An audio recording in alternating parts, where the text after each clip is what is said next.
Vijayawada university మంచి భవిష్యత్తు కోసం తెలుగు విద్యార్థులు ఇష్టపడే యూనివర్సిటీ. కాల్ 9059052378 9059052379.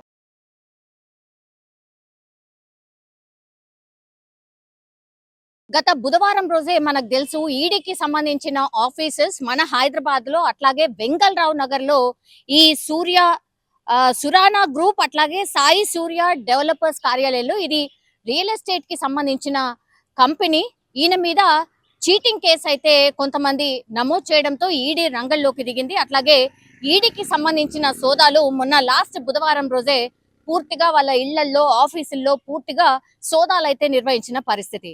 ఓకే, వాళ్ళేమో బిజినెస్ మ్యాన్లు మేబీ కావచ్చు అని అనుకున్నటువంటి తరంలో ఇప్పుడు వాళ్ళు అంటే ఈడీ ఆఫీసర్స్ ఎప్పుడైతే ఈ కార్యాలయాల్లో సోదాలు చేసిండ్రో అప్పుడు వీళ్ళు యాడ్ ప్రమోషన్ కింద హీరో మహేష్ బాబు అంటేనే ఆయన ఎంత పెద్ద స్టారో మనందరికీ తెలుసు. అట్లాంటి స్టార్ యాక్టర్ మీదనే ఇప్పుడు ఈడీ ఫోకస్ చేసింది. ఎందుకంటే ఈ సురానా గ్రూప్ కి సంబంధించిన యాడ్ లో భాగంగా ప్రమోషన్స్ లో భాగంగా మహేష్ బాబుని ఈ డబ్బులే ఇచ్చి ప్రమోషన్ చేయించుకున్నారు అన్నటువంటి ఆరోపణల నేపథ్యంలో ఈ డబ్బులు ఎక్కడి నుంచి వచ్చాయి, ఎక్కడెక్కడ పడ్డాయి, మీరు నిజంగానే 3.4 కోట్ల రూపాయలు తీసుకున్నారా, ఎవరికి ఇచ్చాము అన్నప్పుడు వీళ్ళు ఈడీ ఆఫీసర్స్ కి ఈ కార్యాలయానికి సంబంధించిన సిబ్బంది చెప్పింది ఏంటంటే అంటే సురానా గ్రూప్ కావచ్చు అట్లాగే సాయి సూర్య డెవలపర్స్ వీళ్ళు చెప్పింది ఏంటంటే మేము 3.4 కోట్ల రూపాయలు ప్రమోషన్ లో భాగంగా మా కంపెనీ ప్రమోషన్ లో భాగంగా హీరో మహేష్ బాబుకి 3.4 కోట్ల రూపాయలు ఇచ్చాము అనేటువంటిది ఈడీ ఆఫీసర్స్ కి చెప్పారని, ఆ ఆఫీసర్స్ కి చెప్పారు కాబట్టే ఇప్పుడు ఈడీ మహేష్ బాబుకి నోటీసులు ఇచ్చింది. ఈ నెల 27వ తారీఖున ఆయన ఈడీ ఆఫీసర్స్ ముందు రావాలి, అట్లాగే వాళ్ళు అడిగేటటువంటి క్వశ్చన్స్ కి ఆన్సర్ చేయాలి అనేటువంటిది ఇప్పుడు అతిపెద్ద బ్రేకింగ్ అనుకోవచ్చు. ఎందుకంటే మనకు తెలుసు ఈ మధ్య కాలంలో ఇన్ఫ్లుయెన్సర్స్ కావచ్చు లేదంటే మిగతా యాక్టర్స్ ఎవరైతే ఉన్నారో వాళ్ళు బెట్టింగ్ యాప్స్ ప్రమోషన్ చేస్తున్నారు, లేదంటే గేమింగ్ యాప్స్ ప్రమోషన్ చేస్తున్నారు, చాలా మంది చావులకు కారణం అవుతున్నారు అనేటువంటిది ఒకవైపు నడుస్తోంది. అక్కడ కూడా ఈడీ దృష్టి సారించింది. ఎందుకంటే ఇది చిన్న స్కామ్ కాదు, చాలా పెద్ద స్కామ్. మనకు కనిపిస్తోంది ఓన్లీ ఈ బెట్టింగ్ యాప్స్, గేమింగ్ యాప్స్ అనేది, కానీ కోట్ల రూపాయల లావాదేవీలు జరిగాయి అనేటువంటిది ఈడీ ఆఫీసర్స్ కి ఊపంది. సో ఈడీ ఆఫీసర్స్ కి కొంచెం క్లూ దొరికింది. అందుకనే ఇది అందులో భాగంగానే ఇప్పుడు ఈడీ ఆఫీసర్స్ చీటింగ్ కేసు నమోదైంది కాబట్టి కంపెనీస్ మీద వాళ్ళు ఎంక్వైరీకి వెళ్ళినప్పుడు ఈడీ ఆఫీసర్స్ కి వీళ్ళు చెప్పింది ఏంటంటే మేము ప్రమోషన్ లో భాగంగా 3.4 కోట్ల రూపాయలు మహేష్ బాబుకి ఇచ్చాం. ఇప్పుడు మహేష్ బాబు మరి ఐటీ కింద చెల్లించారా లేదా, మహేష్ బాబుకి ఇప్పుడు పూర్తిగా ఈ 3.4 కోట్ల రూపాయలు వాళ్ళు చెల్లించామని చెప్పారు, వీళ్ళు ఎట్లా తీసుకున్నారు, నిజంగానే చెల్లించారా లేదా? సో ఇలా చాలా క్వశ్చన్స్ అయితే ఈడీ ఆఫీసర్స్ అడిగే ఛాన్సెస్ కనిపిస్తూ ఉన్నాయి. కానీ మహేష్ బాబు ఎప్పుడు కూడా కాంట్రవర్సీలో ఉండరు. ఆయన ఏంటో, వాళ్ళ ఫ్యామిలీ ఏంటో, అట్లాగే ఆయన సినిమాలు ఏంటో అక్కడి వరకే చూసుకొని చాలా కామ్ గా ఉంటాడు. ఎక్కువ కూడా మీడియాకి ఎక్స్పోజ్ కాడు. అఫ్ కోర్స్ కొన్ని యాడ్స్ అయితే చేశారు, బట్ ఇవన్నీ తెలియకుండా ఇట్లా ఈడీ ఉంది, ఇట్లాంటి ఆఫీసెస్ ఉన్నాయి, ఇట్లా మన మీద దృష్టి సారిస్తారు అని తెలియకుండానైతే డెఫినెట్లీ చేసి ఉండరు. కానీ ఈ కేసులో మరి ఏమైంది ఏంటి అనేది తెలియాల్సి ఉంది. ఇప్పుడు ఈడీ అఫీషియల్స్ ముందు, ఈడీ ఆఫీసర్స్ ముందు 27వ తారీఖున మహేష్ బాబు అటెండ్ కావాల్సిందిగా నోటీసులు అయితే జారీ అయ్యాయి. మరి మహేష్ బాబు వెళ్తారా, లేకపోతే షూటింగ్స్ అనో లేకపోతే ఇంకేటనో, ఆయన షూటింగ్ లో కూడా కొంత బిజీ ఉన్నారు, రాజమౌళికి సంబంధించిన షూటింగ్ కూడా చేస్తున్నారు కాబట్టి ఆయన అందుబాటులో ఉంటే వస్తారా, లేదంటే లాయర్ ద్వారా ఏమన్నా కబురు పంపిస్తారా? బట్ ఈడీ ఆఫీషియల్స్ మహేష్ బాబుకి నోటీసులు ఇవ్వడం ఇప్పుడు సినీ ఇండస్ట్రీని షేక్ చేస్తోంది అనుకోవచ్చు. ఎందుకంటే గతంలో కూడా మనకు తెలుసు దిల్ రాజు పైన కూడా ఇట్లానే ఈడీ ఆఫీషియల్స్ దాడి చేసిన సందర్భం. మేము ఎక్కడ కూడా ఈడీని కావచ్చు లేదంటే మనం ఏదైతే పన్ను కట్టాలో అది ఎగ్గొట్టే ఉద్దేశం మాకైతే డెఫినెట్లీ లేదు, మేము క్లియర్ అండ్ ఫేర్ గానే ఉంటాము అని సినీ ఇండస్ట్రీకి సంబంధించిన పెద్దలు చాలా టైమ్స్ అయితే చెప్పినటువంటి సిచ్యువేషన్. మరి మహేష్ బాబు కేసులో ఏమవుతుంది ఏంటి అనేది చూడాల్సిందే. అట్లాగే ఆ ఏరియాలో ఎంత రద్దీ ఉంటుందో మార్నింగ్ అనుకోండి, లేకపోతే 24/7 ఎంత రద్దీగా ఉండేటువంటి ప్రాంతము మనందరికీ తెలిసిందే.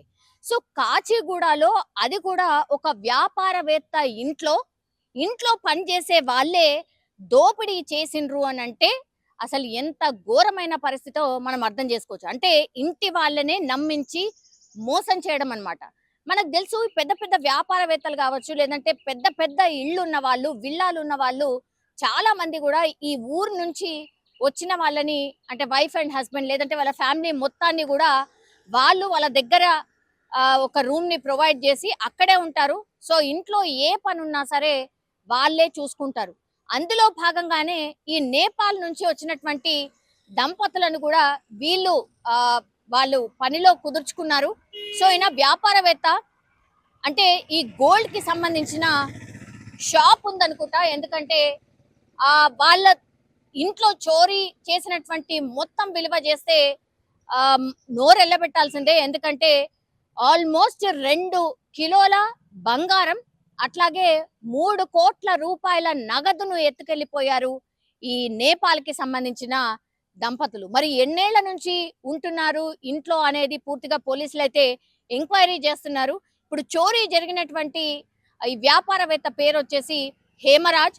సో హేమరాజ్ ఇంట్లోనే భారీ దోపిడీ చేసిండ్రు. ఎట్లా చేసిండ్రు అని అంటే, రాత్రి వాళ్ళు తినేటటువంటి భోజనంలోనే మత్తు మందు కలిపి వాళ్ళు, అంటే రోజట్లో భాగంగానే రోజులాగానే వాళ్ళు ఫుడ్ తయారు చేస్తారు అండ్ ఇంట్లోనే పనిచేస్తారు కాబట్టి వాళ్ళు పెట్టినటువంటి ఫుడ్నే వీళ్ళిద్దరు హేమరాజ్ దంపతులు తినడం, కొద్దిసేపటికే వాళ్ళు అన్కాన్షియస్ అయిపోవడం, వాళ్ళు ఒక్కసారి అపస్మారక స్థితిలోకి చేరుకున్నారు అన్న వెంటనే నేపాల్ కి సంబంధించిన దంపతులు పూర్తిగా ఆ ఇంట్లో ఎక్కడెక్కడ ఏం దాస్తారు ఏంటి అనేది కూడా కంప్లీట్ గా వాళ్ళకు తెలిసే ఉంటుంది కాబట్టి, ఇంట్లోనే తిరిగినటువంటి మనుషులు కాబట్టి వాళ్ళు ఎక్కడైతే గోల్డ్ పెడతారు, ఎక్కడైతే నగదును వాళ్ళు దాచుకుంటారో ఆ ప్రాంతానికే వెళ్ళి పూర్తిగా దోచుకొని పరారైనటువంటి సిచ్యువేషన్. ఈ వార్త తెలవడానికి రీజన్ ఏంటంటే, హేమరాజ్ కి రోజు మార్నింగ్ వాక్ చేయడం అలవాటు. అందులో భాగంగానే హేమరాజ్ అట్లాగే మిగతా ఫ్రెండ్స్ అందరు కూడా ఆ కాచిగూడ చుట్టుపక్కల మార్నింగ్ వాక్ చేస్తూ ఉంటారు. కానీ ఈ రోజు హేమరాజ్ వాక్ కి రాకపోవడంతో వాళ్ళ ఫ్రెండ్ అసలు ఏమైందా ఏంటా అని ఇంటికి వెళ్ళి చూసినప్పుడు ఇల్లు మొత్తం గుల్ల చేసినటువంటి పరిస్థితి. పూర్తిగా ఇంట్లో వస్తువులన్నీ చెల్లాచెదురుగా అయిపోయాయి. అట్లాగే ఇంట్లో పనిచేసే వాళ్ళు నేపాల్ దంపతులు మిస్సింగ్. వెంటనే పోలీసులకైతే సమాచారం ఇచ్చిర్రు. వాళ్ళు అక్కడికి చేరుకున్న తర్వాత క్లూస్ ని సేకరించిండ్రు. అట్లాగే ఈ నేపాల్ దంపతులకు సంబంధించిన ఇన్ఫర్మేషన్ అయితే తీసుకునే ప్రయత్నం చేస్తున్నారు. చుట్టుపక్కల ఉన్నటువంటి సీసీ కెమెరాని కూడా పూర్తిగా కలెక్ట్ చేసుకున్న సిచ్యువేషన్ అయితే కనిపిస్తోంది. రాత్రి 8 గంటలకు జరిగింది. ఈ దోపిడీ చేసినటువంటి వాళ్ళు ఎటు పారిపోయి ఉంటారు? నేపాల్ అంటున్నారు కాబట్టి మరి నేపాల్కే వెళ్ళిపోయి ఉంటారా, లేకపోతే ఇది భారీగా స్కెచ్ వేసే నేపాల్ కాకుండా ఇంకో ప్రాంతానికి పారిపోయి ఉంటారా? ఇప్పుడు రైల్వే స్టేషన్ అట్లాగే అక్కడ కాచిగూడ కాబట్టి, కాచిగూడ రైల్వే స్టేషన్ చాలా దగ్గరగా ఉంటుంది కాబట్టి ప్లాన్ ప్రకారమే ఈ టికెట్ల రిజర్వేషన్ ఇదంతా చేసుకొని ప్లాన్ ఇంప్లిమెంట్ చేశారా? ఇట్లా అన్ని కోణాల్లో అయితే పోలీసులు పూర్తిగా దర్యాప్తు అయితే చేస్తున్నారు. కానీ కాచిగూడలో ఒక వ్యాపారవేత్తని అత్యంత దారుణంగా నమ్మించి మోసం చేసి ఇంట్లో పనిచేసే వాళ్ళే ఇంత పెద్ద మొత్తాన్ని చోరీ చేశారు అనేది ఇప్పుడు కలకలం అయితే క్రియేట్ అవుతోంది.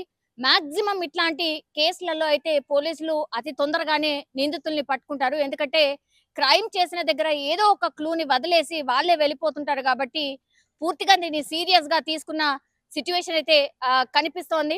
సో ఈ అపస్మారక స్థితిలోకి వెళ్ళిపోయినటువంటి వాళ్ళని అయితే దగ్గరలో ఉన్నటువంటి వాళ్ళ స్నేహితుడు ఎవరైతే చూశాడో అతను వెంటనే ఒక దగ్గరలో ఉన్నటువంటి హాస్పిటల్లో జాయిన్ చేసిన సిచ్యువేషన్. ఇప్పుడు కేసుని చాలా సీరియస్ గానైతే పోలీసులు టేకప్ చేశారు. ఎందుకంటే సొత్తు చాలా చాలా ఎక్కువ.